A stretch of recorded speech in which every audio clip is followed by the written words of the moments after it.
আমি কেন বুড়ো বয়সে পড়াশোনা শুরু করলাম এটাই জানার ইচ্ছা অনেকের। অনেকেই কমেন্ট করে বলেন, আপু আপনি বুড়ো বয়সে কেন পড়াশোনা করছেন। হ্যালো এভরিওয়ান, কি অবস্থা সবার, কেমন আছেন? আশা করছি সকলে অনেক ভালো আছেন।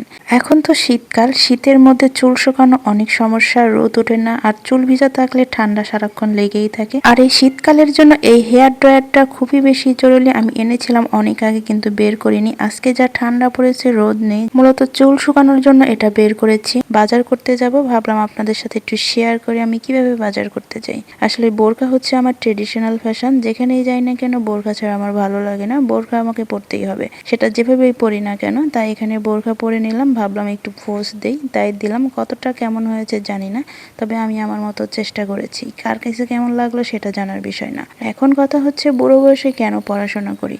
আরে ভাইয়া এবং আপুরা, একটা সংসারের সমস্ত দায়িত্ব যখন আপনার কাঁধে পড়বে, তখন আপনাকে কিন্তু সব দিক দেখে শুনে কান সজাগ রেখে চলতে হবে। সবকিছু মানিয়ে গুনিয়ে চলতে হবে, এবং পরিস্থিতির শিকার অনুযায়ী আপনাকে পড়াশোনা করতে হতেই পারে। কারণ আপনি যদি হিসাব নিকাশ ভালো মতো না জানেন, সংসার চালানোর মতো দক্ষতা অর্জন যদি আপনি না করতে পারেন, আপনার চ্যানেল যদি না থাকে, আপনার পড়াশোনার অভিজ্ঞতা, বাজারের হিসাব সমস্ত কিছু মিলিয়ে যদি আপনি কিচ্ছু না জানেন, তাহলে আপনাকে পড়াশোনা করতে হবে না। বলতে পারেন বাবার ঘরে আমরা কি করছি না করছি সেটা আলাদা হিসাব, স্বামীর ঘরে এসে কিন্তু সমস্ত কিছুই আমাদের দেখতে হয়, সবকিছুর চাপ পড়ে। এটাই কিন্তু আমাদের মেন জীবন। আমরা যখন ফাটা বাঁশের চিপায় পড়ে যাই, তখন আমাদেরকে অনেক কিছু করতে হয়। আর পড়াশোনা সেটা তো রইলো অনেক পরের কথা, কারণ পড়াশোনার করার কোনো বয়স নেই। আপনি যে কোনো বয়সে পড়াশোনা করতে পারেন, কার কোনো বয়স নেই।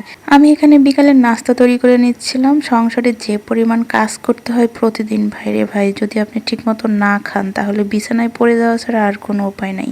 একটি সংসারে আপনি গাধার মতো প্রতিদিন কাজ করে যাবেন, আপনি ভালো। আর যদি দু একদিন অসুস্থ হয়ে যান, তাহলে সেখানে কিন্তু আপনার মূল্য আস্তে আস্তে কমতে থাকে। আর যদি দীর্ঘদিন অসুস্থ থাকেন, তাহলে তো আপনার সেই পরিবারে আর কোনো দাম নেই। সবার কাছ থেকে বাজে আচরণ, বাজে বিহিত পেতে পেতে আপনার জীবন এমনি ধ্বংসের পথে চলে যাবে। তাই সুস্থ থাকাটা খুবই জরুরি। তাই ঠিক মতো খাওয়া দাওয়া করতে হবে, সংসারিক কাজকর্ম তো থাকবেই, সবকিছুর পাশাপাশি আপনাকে খেতে হবে, সুস্থ থাকতে হবে, মানসিকভাবে, শরীরের দিক থেকে, মনের দিক থেকে, সব দিক থেকে সুস্থ থাকাটা আপনার জন্য খুবই জরুরি। বাবার বাড়ি হোক আর সেটা স্বামীর বাড়ি হোক, সুস্থতা সবার জন্য খুবই দরকার। আপনি যেখানেই থাকেন না কেন, সুস্থ থাকতে হবে। বাবার বাড়িতেও যদি একটা সময় আপনি অসুস্থ হয়ে যান, দীর্ঘদিন আপনি অসুস্থ থাকেন, তাহলে দেখবেন সেখানেও আপনার কোনো মূল্য নেই। সুস্থ থাকবেন, ভালো থাকবেন, এটা সব জায়গাতেই আপনার জন্য ভালো অপশন। আর যদি অসুস্থ থাকেন, প্রথম প্রথম অসুস্থ থাকলে সবাই একটু সেবা যত্ন করে, কিন্তু দীর্ঘদিন অসুস্থ থাকলে আস্তে আস্তে সেখানে তার মূল্য কমে। একটা কুকুরের দাম আছে, তার একটা মানুষের দাম থাকে না। মানুষ মারা গেলে দেখবেন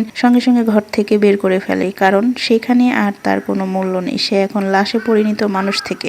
যত ঝড় বৃষ্টি আসুক না কেন, তাকে কিন্তু আর ঘরে তোলা হয় না। প্রয়োজনে পলিথিন উপরে দিয়ে আপনাকে বাইরে রাখবে, তবুও আপনি কিন্তু বাইরের হয়ে গিয়েছেন, আপনি ঘরের লোক আর নেই, কারণ আপনি মানুষ থেকে এখন লাশে পরিণত হয়েছেন। যারা বলছেন আমি বুড়ো বয়সে কেন পড়াশোনা করি, আরে ভাই, প্রতি মাসের বাজার সদের হিসাব করতেছিলাম, পড়াশোনা করতেছিলাম না। সবাই ভালো থাকবেন, সুস্থ থাকবেন, আল্লাহ হাফেজ।